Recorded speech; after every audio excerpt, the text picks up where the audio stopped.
This is the PKF Texas Entrepreneurs Playbook. I'm Jen Lemanski, and I'm here with Fatima Chase, one of the Approachable Advisors on our PKF Texas not-for-profit team.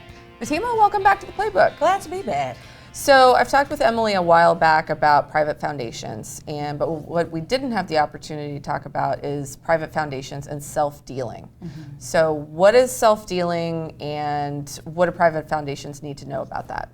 So in a nutshell, self-dealing refers to direct or indirect acts between a private foundation and a disqualified person that results in that disqualified person receiving some type of personal gain. So I know the next question you're going to ask is, well, what is a disqualified person? Yes. Well, a disqualified person, in short, is a person who has a significant influence over that private foundation. There are several categories of disqualified persons. So some of the ones we see most are substantial contributors. And substantial contributors are contributors or persons who are giving more than $5,000 to the foundation and more than 2% of those total contributions to the foundation. Then you have foundation managers, and that's an easy one. It's just your officers, your directors, and your trustees of the foundation. And then the family members of those substantial contributors or foundation managers are also considered disqualified persons. So back to self-dealing. Self-dealing would include sales and lease and exchanges of property with disqualified persons. It would include lending money to or extending lines of credit to disqualified persons, and furnishing goods or facilities to disqualified persons. So that sounds like a lot of different things. Are there some examples that you can give? Take, for instance, say ABC Foundation, I'm the director, and I notify them that my son is getting ready to go to college, and I'm a little short on tuition payments. And they, I'm such an awesome director to them that they decide, you know what, we want to give Fatima a loan for her tuition payments for her son. Well, as a director, I would be considered a foundation manager.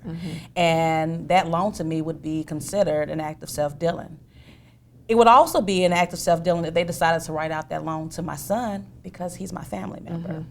Another example would be, say, I'm a substantial contributor instead of a director, and I give at least $5,000 to the organization, and sometimes my donations are all the foundation even gets, so it's more than 2% of their total contributions. Say my business is looking for some rental space, and ABC decides, hey, we have some rental space that we could rent to you below market price. Well, that also too would be an act of self-dealing because I'm getting some type of personal gain from that. So in that vein, what are the consequences of self-dealing? So we've all heard of excise taxes, right? And so there are a few excise taxes to list here. The first one would be a 10% excise tax that's imposed on the disqualified person. It's for all disqualified persons except for foundation managers. Foundation managers would be imposed a 5% tax instead of 10%. And then to complicate things even more, say the foundation doesn't correct that act within that year. Well, then they're looking at a tax of 200%. That's significant. That is significant. And if for some reason the foundation manager doesn't agree or cooperate with those changes, there's an additional 50% tax imposed on that foundation manager. Well, that sounds really complicated, really interesting. And I know we'll put a couple, like you mentioned, we'll put a couple links in the transcript so that folks can access some more in-depth information about that. But I think the best thing to do would be to call you and walk them through the whole process before they even think about going down that pathway, so that they know all of the what their tax risk could be. Is that right? Absolutely. The earlier we know about what our clients are trying to do, the better. Perfect. All right. Well, we'll get you back to talk about some more not-for-profit topics. Sound good? Yeah, I look forward to it. Great.